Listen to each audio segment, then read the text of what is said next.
Warning: the following video contains strong language which may be offensive to some viewers and/or inappropriate for children. The content within this video is intended for mature audiences only.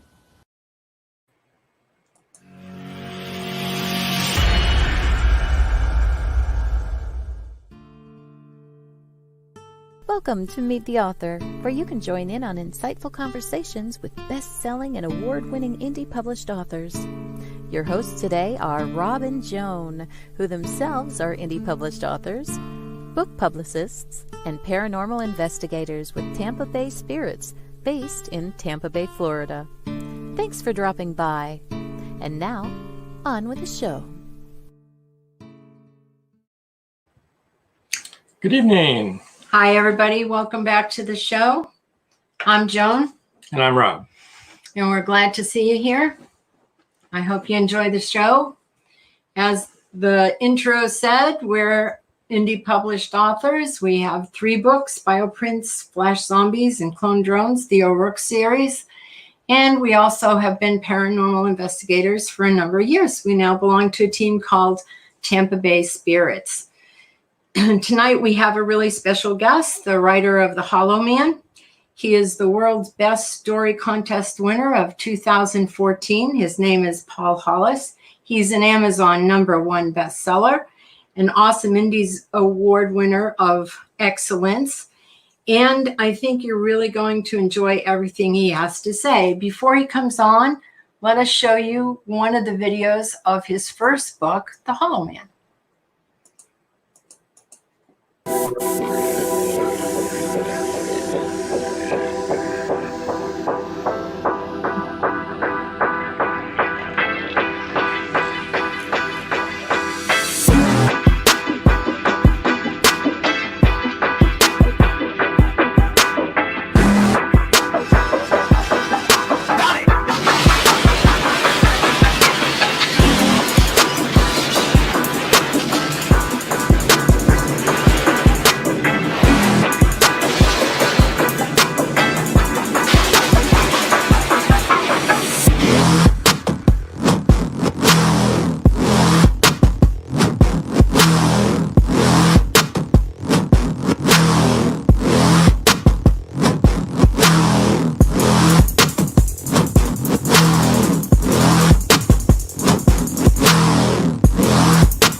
That was great.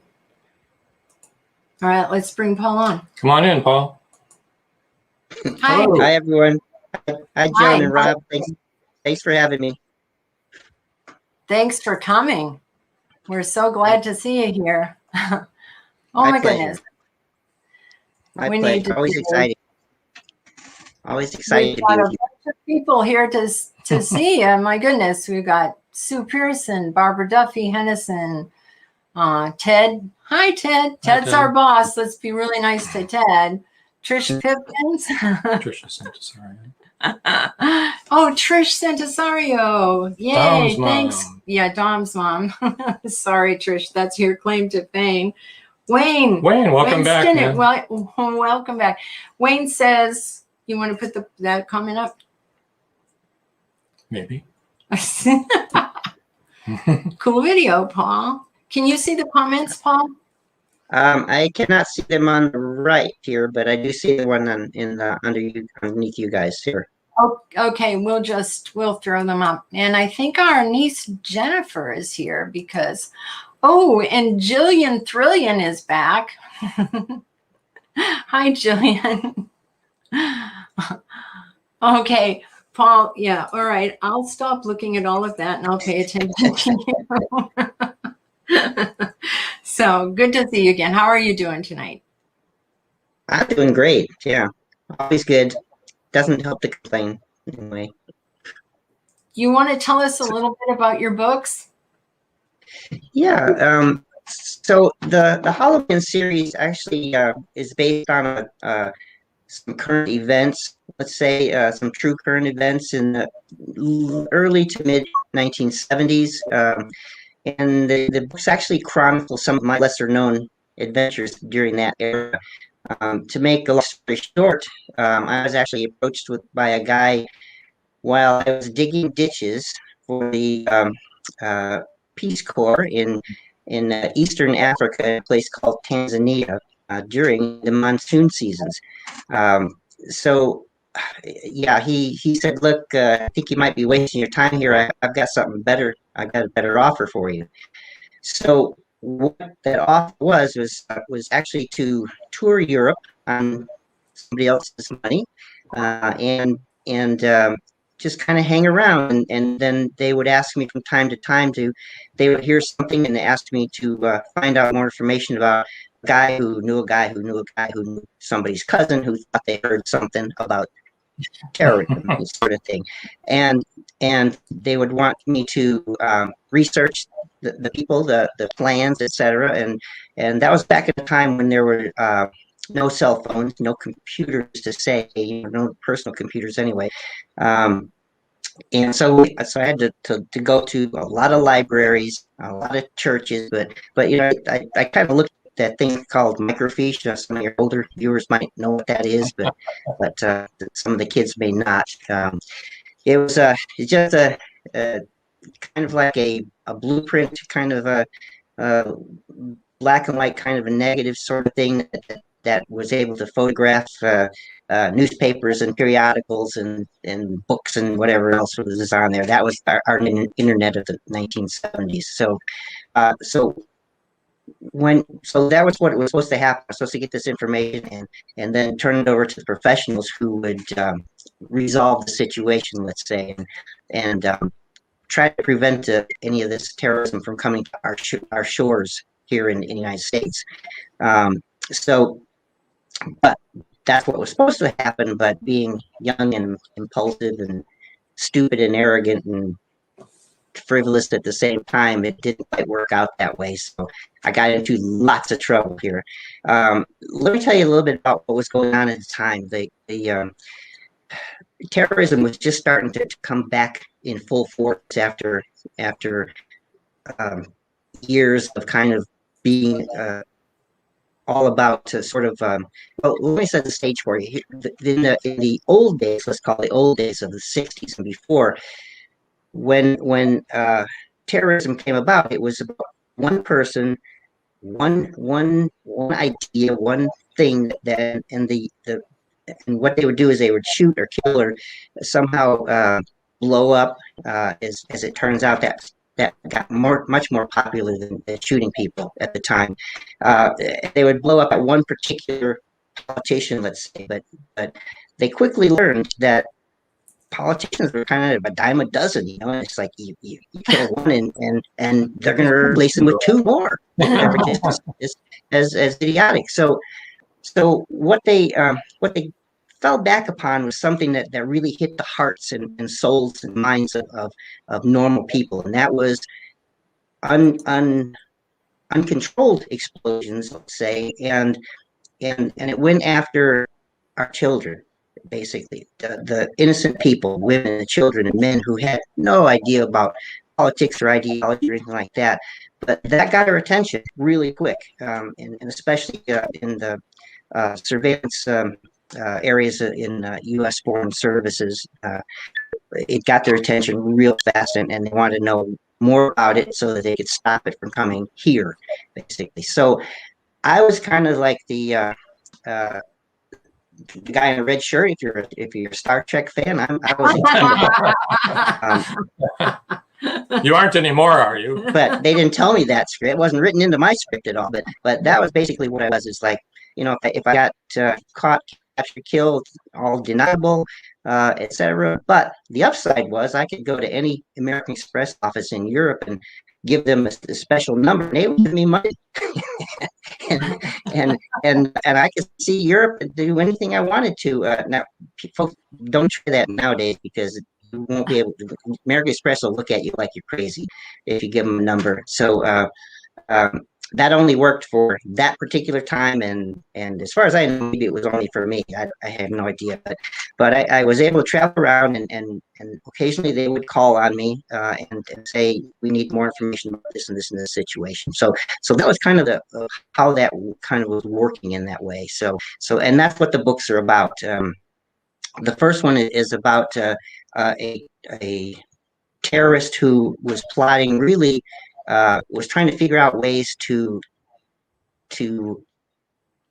let's say destroy 8 aircraft at one time, 10 aircraft if he could, from exploding really at one time. So instead of just taking down one planet in this time, he wanted to take down 8 or 10 of them, kind of things. So that was what I was kind of after. I didn't really actually know that, and no one knew that at that time. But I was kind of trying to follow him through Europe, and I went all through Spain. I first encountered him actually in Paris, and followed him to Spain, to Madrid, and then that's where you see that explosion in the video there, and so that started really a chase across Europe, back across Spain, and into France, and eventually up to Paris to at the end of the story. But Did you have anyone with you at that time? I did not until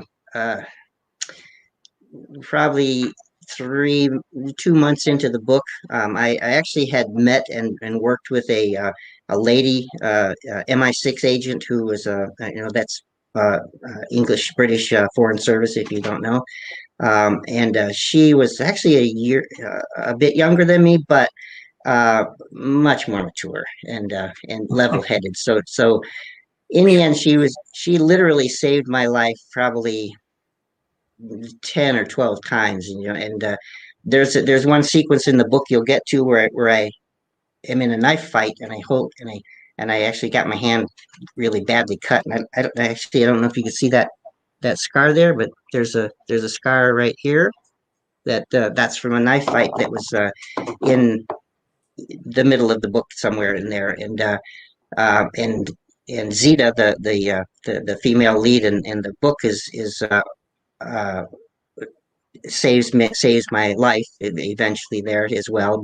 But yeah, she was with me then ever after that sequence there. So about a quarter into the book, she shows up and starts saving my life and that sort of thing. So, but yeah, so got that. So let's see. So you might want to figure out how I got to Tanzania in East Africa when I was in my early 20s. Let me go back to when I started college. I actually started college in 1967, the end of 67. I think they might like to hear what you did when you were 5 years old with your dad. Yeah, do a little bit on that. Okay. Well, yeah, I had some very good teachers in my life. Some of it stuck, not all of it stuck. But my father was an entrepreneur, let's say, in Alabama in the 50s, let's say in the 50s, and he sort of made this liquid that was it looked like water, but burned a little bit as you were drinking it. He cooked up moonshine, a lot of corn and potato mash and that sort of thing. But some of the people that are listening right now are very excited about this part. Okay, so you could send them the recipe. Yes. Yeah. Oh, I was about. I actually probably still remember how to do that. But anyways, I came in because I was so small at 5 years old that I could get underneath the car. So what my dad concocted was he filled the gas tank with the moonshine, white lightning stuff, and we we would drive the car, so there was nothing in the car to when he was going out selling it. And so what I had to do is get underneath the car and under the gas tank actually, and turn this little. He had like a little twisty thing there, and it would fill up the mason jar quartz. We had a whole trunk full of those things, and fill up the mason jar, and I'd turn it off, and I'd hold it out for him, and he'd put the cap on it and sell it for $10, $5, $10, whatever it was at the time. And so yeah, it was quite an interesting time. Whenever we were stopped by the revenuers and those kind of guys, they actually never found anything.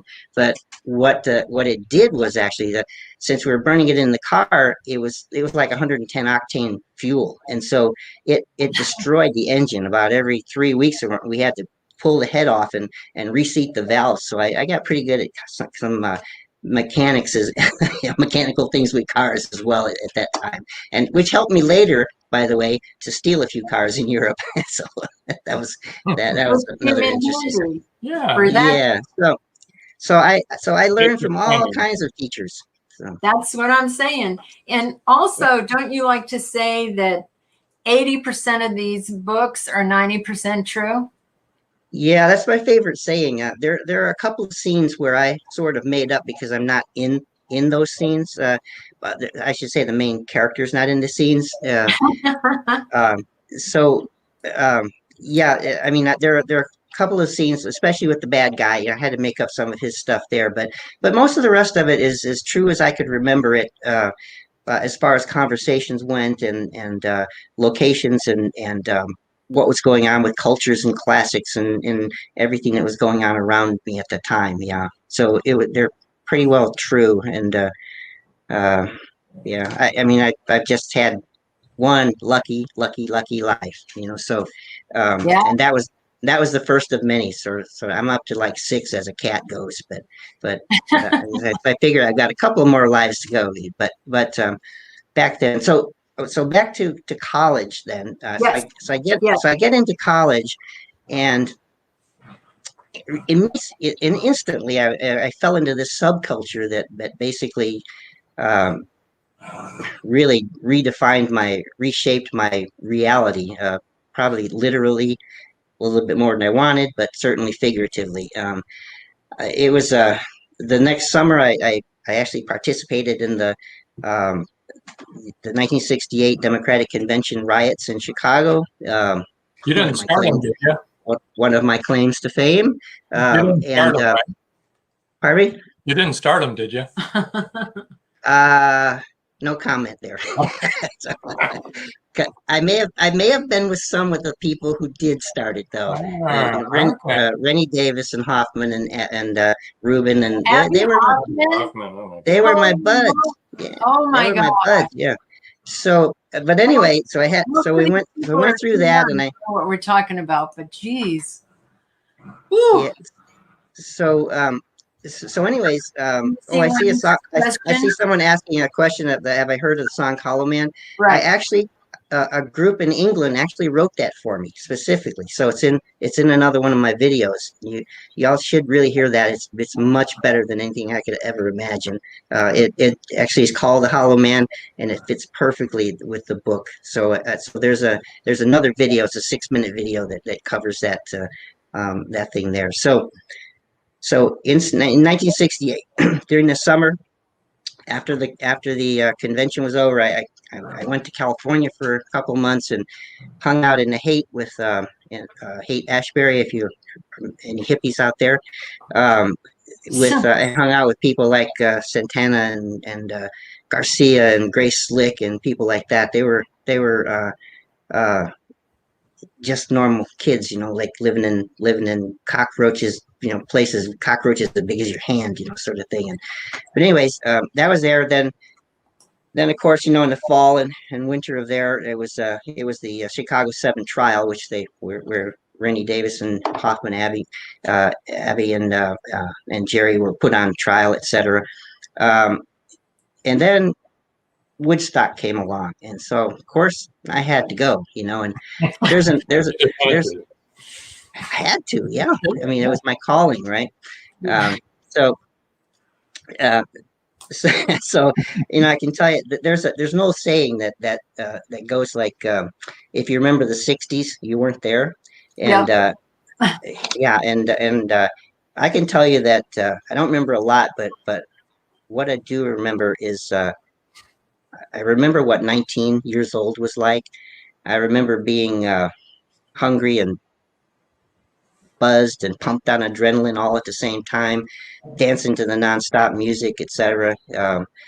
What I don't remember is another time like that.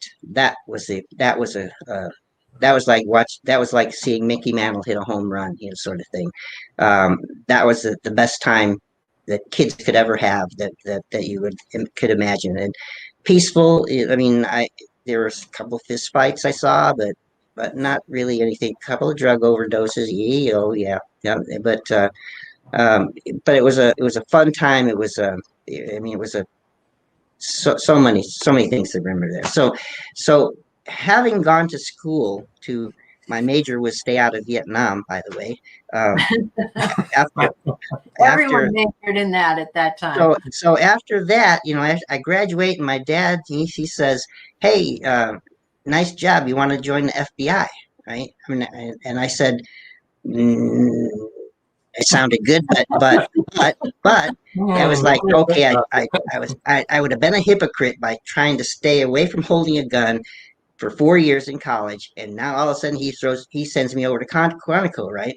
So I said, no, okay, I'm not going to do that right now, and so I joined the Peace Corps, and they sent me down to this place, Paintsville, Kentucky, somewhere down there, for training. And it's just off the Cumberland Plateau, if you're familiar with the area, and just a stone's throw probably from West Virginia, in the lost world of West Virginia.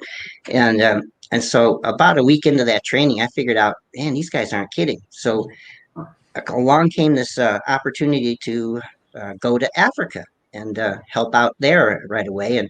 And I thought, well, lions and tigers might be a little more preferable um, to the dinosaurs in West Virginia, sort of thing. So because I had never been to West Virginia at the time, so I didn't know what it was like. I thought they still had dinosaurs. So I get there, and it's monsoon season. They give me this flat nosed shovel and said, start digging here, and within 2 days, I was up to my knees in mud and some kind of animal excrement, and and I didn't know if it was raining hard or if I was just crying. So and a couple weeks later, this guy showed up, and he says, "Hey, I got something better for you. You want to do that?" And I thought, "Hell yes, I do." Is it dry? Is it dry? And is it and something there? And he's always said, "Oh yeah, it's way better. Think about this." And so they gave me about a month's training with because they were in a hurry. They gave me about a month's training with a Marine Corps. Actually, the guy taught the early SEALs. They were known as UDT at the time, I think, way back then. But the Marine Corps actually taught the Navy how to be SEALs, basically. So anyway, they gave me one of those guys, and I was wishing I was back digging ditches a lot quicker than you could imagine. Because he was relentless, but he taught me some things to save my life a few times, and then they sent me to live with an Italian survival team from their special forces in Italy in the mountains of Italy to do survival training. Not sure how they thought that was going to help me in Europe, because I had a whole different plan for Europe. But yeah, I learned how to eat grasshoppers and learned how to strip bark off of certain trees and eat that, and also tarantulas. They by the way, they do taste like hairy chicken. So if anybody's interested in that, but catching them and killing them was not my favorite bit of advice to anybody there. So because they can jump 15 feet, by the way, if you're afraid of spiders, do not go around them. So anyways, then I got to Europe, and there was the story of the Hollow Man, and the second book is is called London Bridge is Falling Down, and that happens, of course, in the UK and Ireland. The whole thing about it there, and that was all about the bombings of the IRA and the premises there. They had the NSA had heard some stories about there being a list, a hit list, basically of people, places, things that the IRA and other folks were going after. And so my job there was to really find out if that list was real, and if it wasn't, et cetera, sort of thing. And it actually turned into something way bigger than that. And so that's what that story's about. And the third one, which is coming out hopefully in early spring, is going to be called Surviving Prague. And knowing me, you'll appreciate that title. I was trying my best to survive all of this stuff, but that one has me. Actually, at the beginning, at the real beginning, Zita, the MI6 agent, she's actually accused of murder behind the Iron Curtain in Czechoslovakia, Prague, in the early 70s, and so I broke into the country. Most people want to break out of the Iron Curtain countries, but here I am. I'm breaking into the Iron Curtain country to save her. But it turned out she neither wanted nor needed my help. And but that's what that book is all about, and actually stopping a major plot there as well. So there you go for the unsung hero for all of that. So.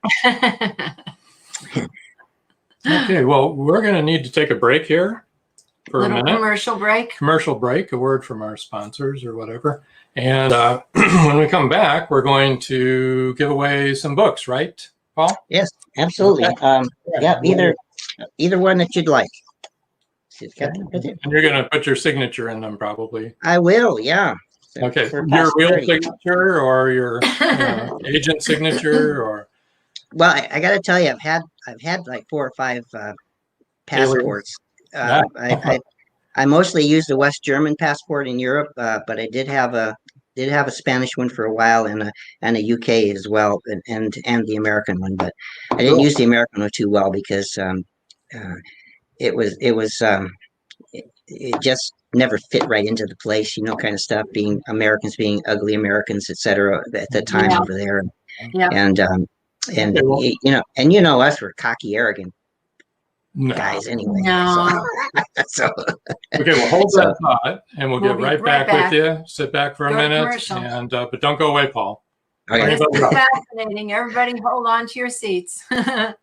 Paratalk Radio is a member of radio.com. Download the app, search Paratalk Radio. One word. That's it. Pretty easy peasy. Radio.com. WLFE DB Radio is on Spotify with all its great shows like Across the Pond, Inside the Drag Closet, Step into the Paranormal, Just Cindy, Where's My Sage, Unfiltered Talks with Bryce, Metal Mayhem ROC, Paratalk Radio, Real Talk with Dom, and more. So download the Spotify app today to stay connected to all your WLFE DB Radio shows. You've been listening to WLFE-DB.com, where our shows are your shows. Hey guys and dolls, this is Casey DeVille, the better half of DeVille Inc., Baltimore, Maryland. If you're ever in Baltimore, stop in and see me and Tony. Invisible Bree, 5920 Eastern Avenue, Baltimore, Maryland, 21224. Give us a call if you're in the area at 410-400-9641. Or look us up on the web at DeVilleInc.com. DeVille Inc., where we specialize in you.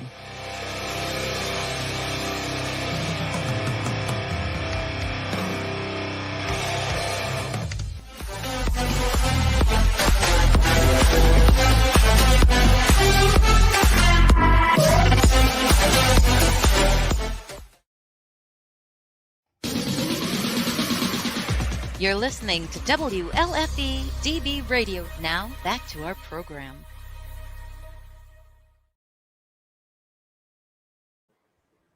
All right. Hello, we're back. Well, as promised, here we go. The first 5 people that email Paul at thehollowmanseries.com and tell him which book you want and what country you're in will win a signed copy of that book.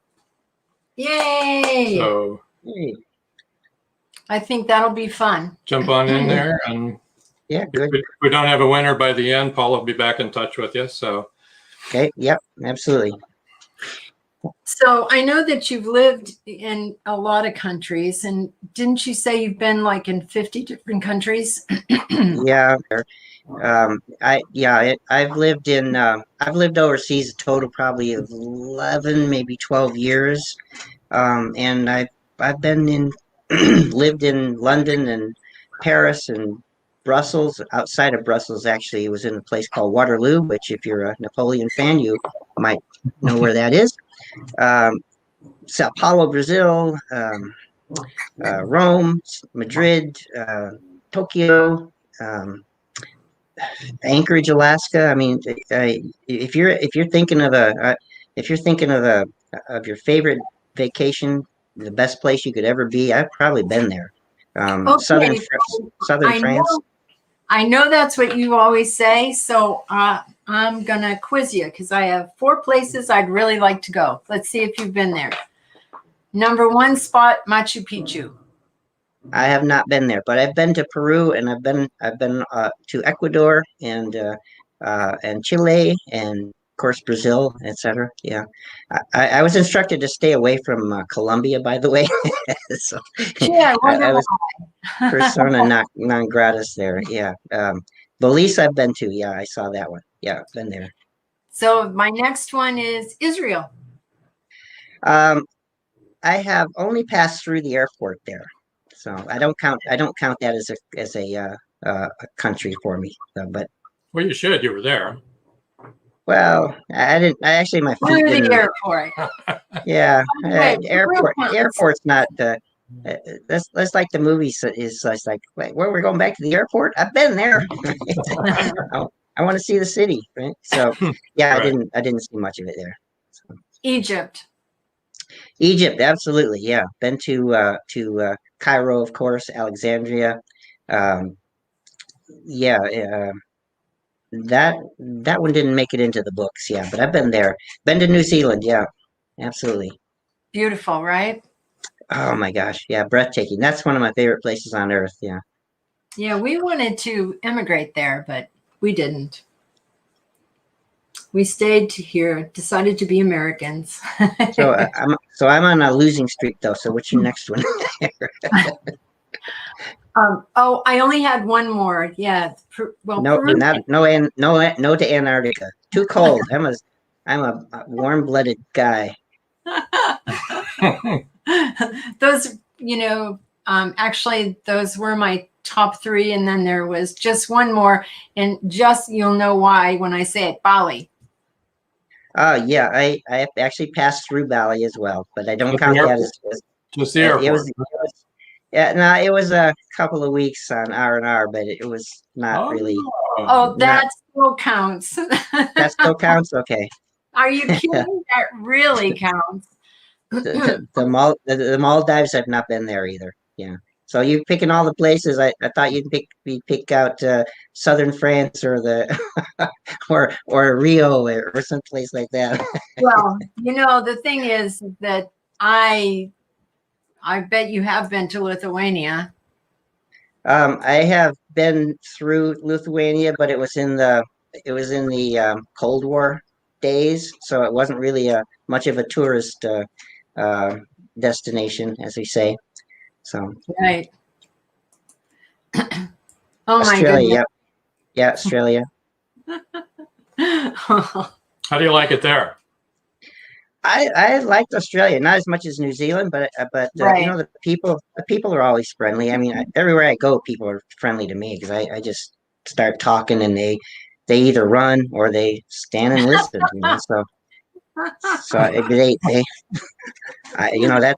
That's just me.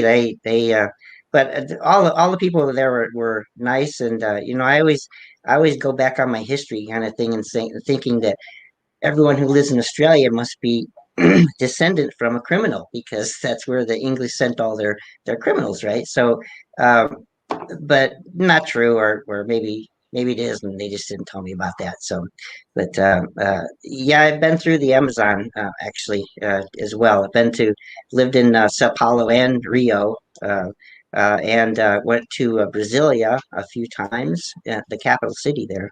So Yeah. and been actually on a little boat in the Amazon. But as soon as they said piranha, I said that's it. Boat tour, boat tour ended. Done. That wasn't a code word. That was a Yeah, real that thing. was Okay. that was not a that was a. See, there are some things that a scared little kid will be afraid of and admit it.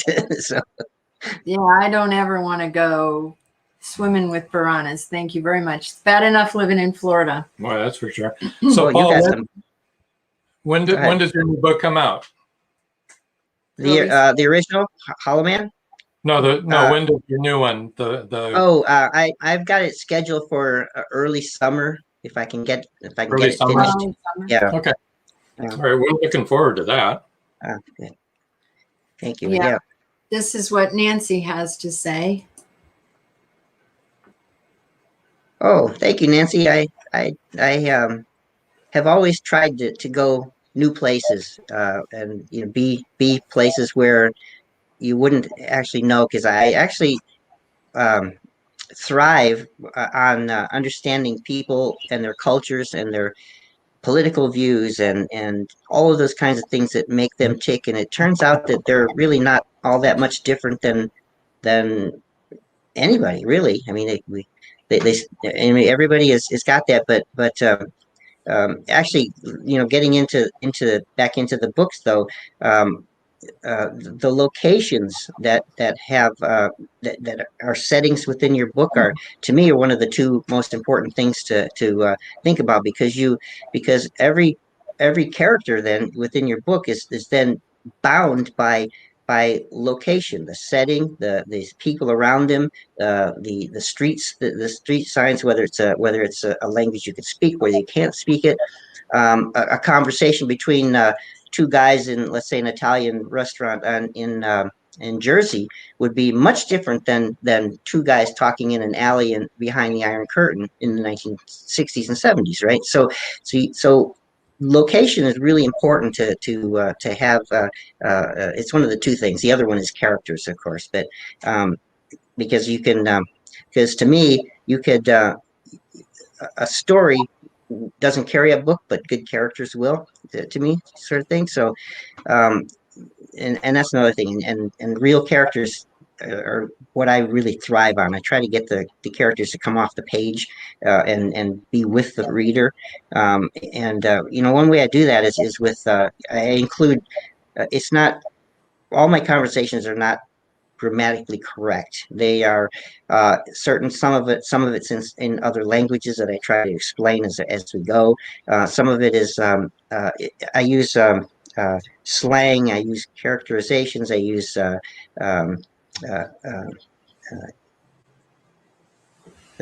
voices like that the person would actually be using in Spain, or so it includes the accents, it includes contractions or not contractions, and so it turns out that every character then becomes a real person then, if you can do that kind of thing. So anyways, I sorry to get off on a tangent there. No, but that's true. Yeah, you write so that the person speaking talks like people talk, which we don't all speak grammatically correct, for darn sure. Yeah, absolutely. Not even, and I'm the most prolific at that one. Yeah, it's really important. And like I said about Cindy last week, you write the same way. When you read Paul's books, you're there with the character, experiencing what the character is experiencing, seeing it, smelling it, tasting the food. That's the great part about it. Plus, it takes you away, doesn't it? When you write about all the places that you've been to, it takes the reader away to those places. It does. I mean, unless you were like born in Madrid or something like that, you might see the books a bit different. I don't know, but I see them as I saw them as a young, impressionable kid, um, who was, trying to sightsee while they're trying to make me follow terrorists, sort of thing. So, so two different agendas there, man.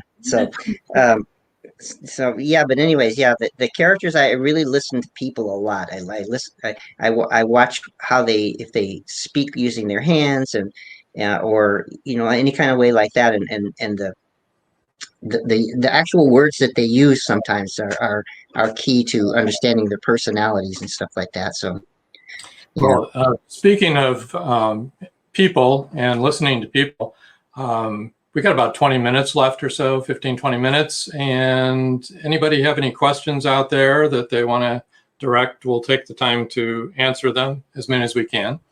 And so go ahead and finish your thought there, Paul. That was it. That was it.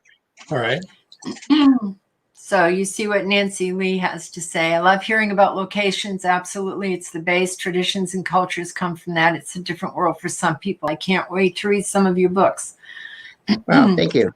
Yeah, that to me is what I try to do for my books is write a movie, but in prose, in just in a novel kind of a form.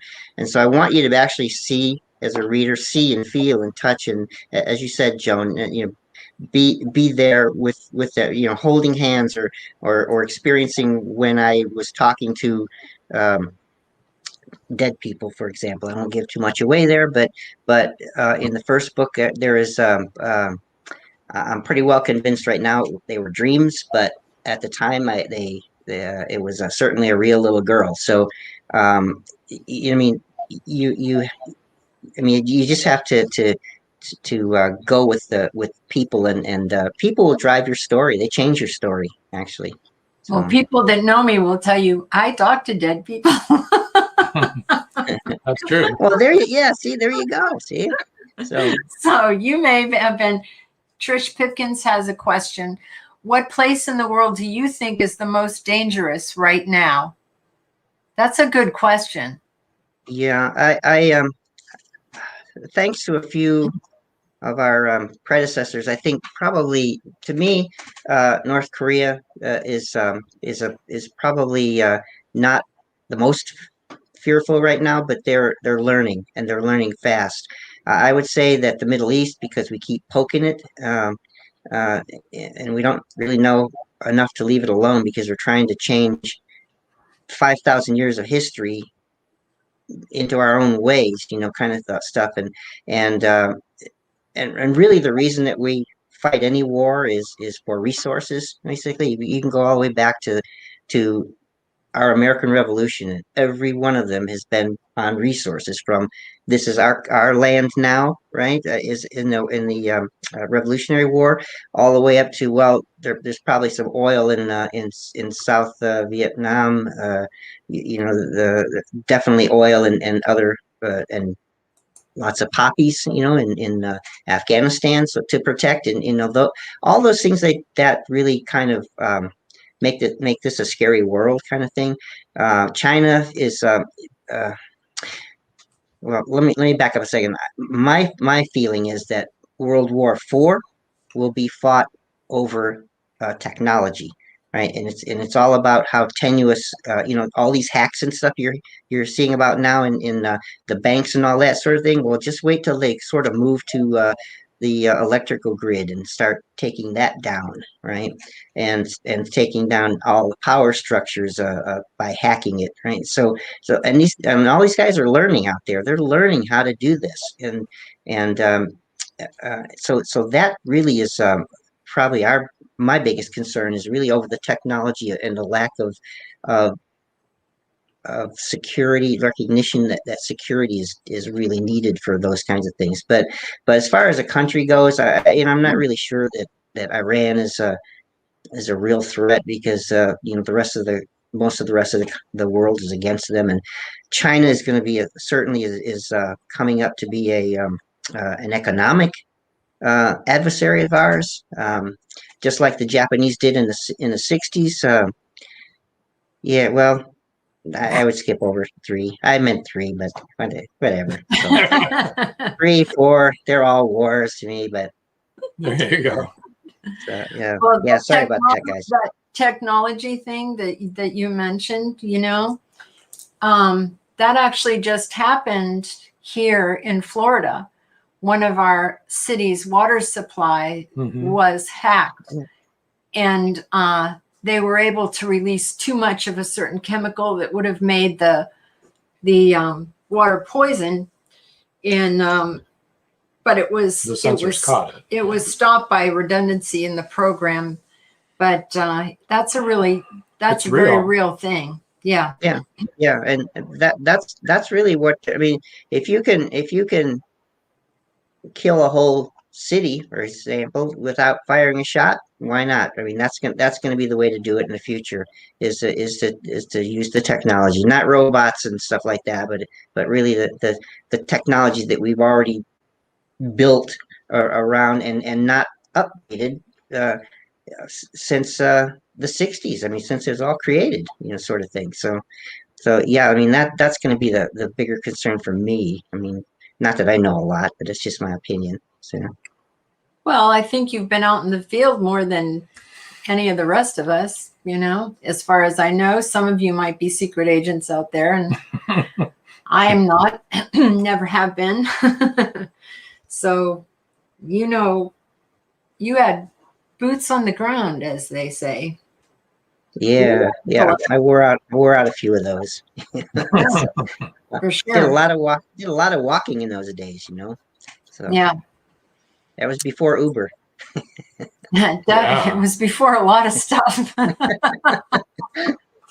I mean, you're talking way back when I was young, even. Yeah. Well, good to know, Trish. Thanks, Trish. Glad you're not a secret agent or a cat. Right. Any more questions out there? I think Ted has an observation.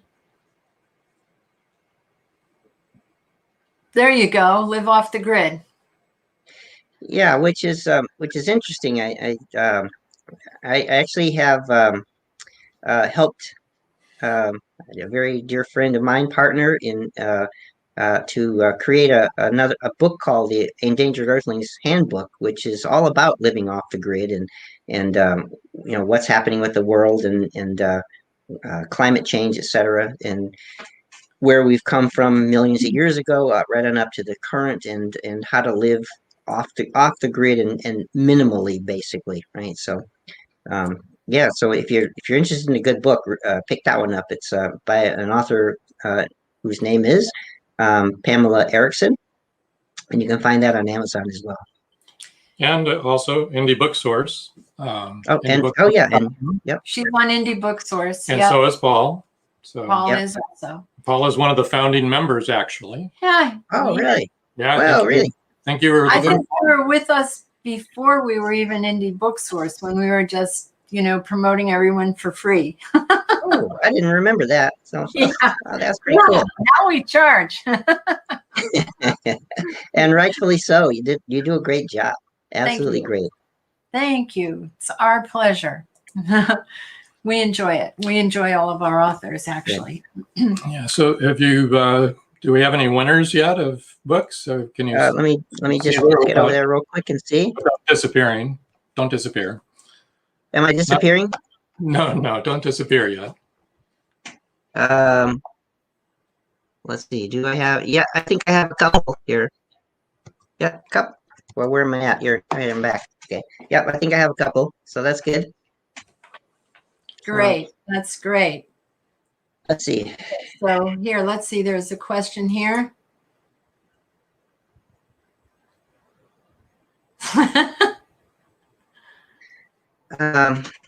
Wait, it depends on how survivally you want to get. I think as far as being prepared, what you want to do is, I mean, not go berserk about anything. I mean, this thing about the toilet paper that everybody had to have 25 packs of it when the COVID started and all that. That's not necessary actually. Um, to be a survivalist. What you want to do is you want to be able to understand how to fix things, simple things. How you want to be able to understand how to generate your own electricity using solar or wind, which is quite doable today and quite inexpensive. Um, those are the kinds of things that you'd want to do. You can always figure out, um, uh, I mean, if you really want to go for it, you can go really off grid and build your own house or canopy or whatever you want to do that. But it just depends on your level of where you want to be in the world and and and how you can really, I guess, maybe structure all that around your family and commitments and things like that. Because some people would rather have big house and lots of kids around them and, sort of thing. You just figure out what you want to do, at what level you want to do. You might want to just say, okay, I'm recycling and that's what I want to do. And that's my contribution to the earth, which is a good thing. You don't have to really be a survivalist in that way, but survivalist, I mean, is a whole other level of functioning and probably something that we couldn't really solve in 5 minutes here or so. But anyway, yeah, grow your own food.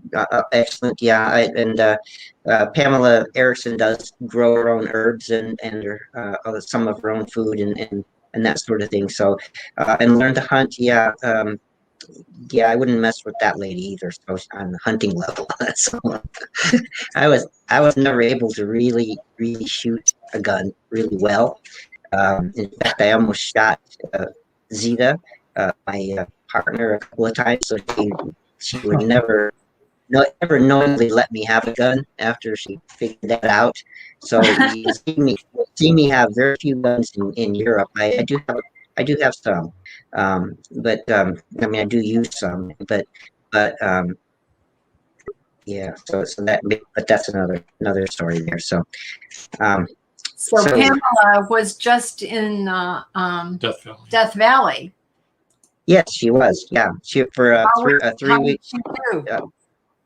She was there for a 3 week trial and like a proof of concept kind of thing to see how to generate electricity off grid and water usage and the whole 9 yards.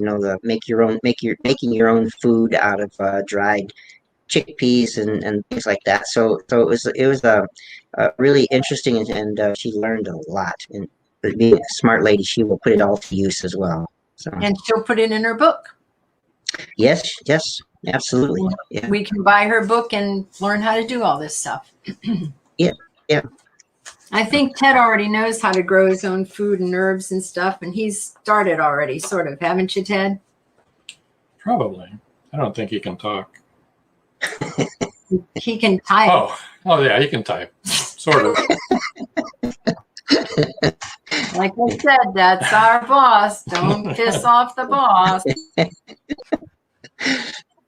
So, any parting advice there, Paul? Yeah, I would tell people to get out and see the world. I lived in St. Louis of all places for a number of years, and I know many people who haven't taken the 10 minutes to drive across the river, the Mississippi River, to be in Illinois, to be in just another state, for Pete's sake. I mean, the part of the reason why most of us don't like each other now is because we don't know each other. Get out there and experience the world as far as you can. Don't have to go to 50 countries. You just go around the United States if that's all you want or like to do.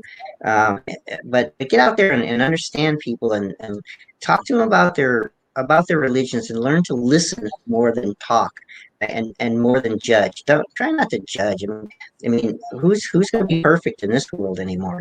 So just learn, understand people, and I guarantee you'll be making a lot more friends and you'll be a lot more open-minded about different things that come along. So I would just say get out there and quote unquote see the world and see what you can do. And when you're there, just don't be taking snapshots and they're good for memories, but snapshots don't get you interactions with people. It doesn't get you to sample the food. It doesn't get you to understand, why this restaurant has 7 generations of people handing down to it, kind of stuff. And I mean, there's all kinds of things to learn and that. So I get out there, and Ireland is a wonderful place to go. I spent many years and many in many disguises as well. I had in those days. So, well, I just have to say I agree with you 100%. I lived out of the country for 3 years, and it taught me a lot. And I really believe we need to respect what everybody else believes, because there are many different cultures, very many different belief systems, and we don't have to agree with each other. We just have to respect what each other thinks, because it's valid. It's your belief system. You can believe whatever you want. You know what I mean? Yeah, I agree. Agreeing with people is never a good thing to go on. Never based on anything, because you're always going to be, everybody's individual and everybody is got their own thing. But if you just stop talking and then start listening more to people, I mean, that's what you have to do on social media anyway. So you're already trained to do that. It's like you have. Well, there are 2 types of people on social media, right? Let me just go off on this tangent here. There's one that has the 5 million followers, and they follow 3 people, right? So that tells you right away that look at me, it's all about me, right? Right. I don't care about you. And then you see the people that have well, like me, I have 80 some thousand followers on Twitter, but I also follow 75,000. So it's all about interactions and understanding and learning, and if you stop learning, you're starting to die, kind of thing. You have to just keep learning and learning and learning, and because you're going to find something interesting. If you pay attention, you'll find something interesting to you. And that's what you need to do as far as is out in the world and kind of thing. So. I just thought someone said, "Did I win on the thing?" I don't want to go away from. I got lost, I guess, before when I switched my screen over. So this guy right here is the one that said it. I will let you know as soon as I can do that, and I'll just say if you sent me an email, I'll get you a book. Well, thank you. There you go, Dom. You're a winner. So you can relax, Dom. We got you covered. Paul, thank you very much for joining us. This has been awesome. It has. It's great getting to talk with you and hearing all your experiences and everything. You haven't heard most of them. So. Well, maybe you can have me back sometime. Have me back sometime, and I'll tell you about Indonesia and Kuala Lumpur. Okay. Sounds great. Okay. So, we have. Dominic says, yes, have you back. You want to join us next Wednesday, everybody, March 3rd. We're going to have a double feature, mystery authors. Our guests are going to be Gerald Darnell. He's the author of the Carson Reno series. And Michael Stephen Daigle of the Frank Nagler series. Do you know mystery them, Paul? series. And, I do not. Only through Twitter and Facebook. Yeah. You can find their books on Indie Booksource. They're also authors there. And then we also want to encourage everybody, if you enjoyed this show, that you'll probably like a lot of the shows that are on WLFE DB Radio, DB Radio. Monday night, we've got Car Talk Radio with Ted, who we've been talking with here, and Cindy. That's at 8 o'clock Monday. And Real Talk with Dom, which is Dominic, that we've been talking with a lot. He's on at 10 o'clock. And then on Tuesday, we've got the Creepy Parlor with Genevieve, who is on here too. That's at 7 o'clock. And after that, that's followed by Where's My Sage with Mike and Christy at 8 o'clock. So got a lot of things to, a lot of good shows to see, a lot of nice people to meet. And I think if that's it. We've just gone over time. We've gone over time. And Well, thank you, Paul, again. Thank you, everybody, for watching. Thank you all for bearing with me. Thank you all for bearing with me, and thank you to Joan and Rob for doing this. It's great. You're welcome. On to the next. Just wait for us backstage. Okay. Okay.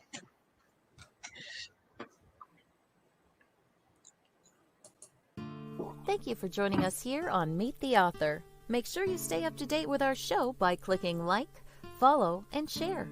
And you can find us on Spotify, iTunes, and more. See you next time on WLFE-DB.com.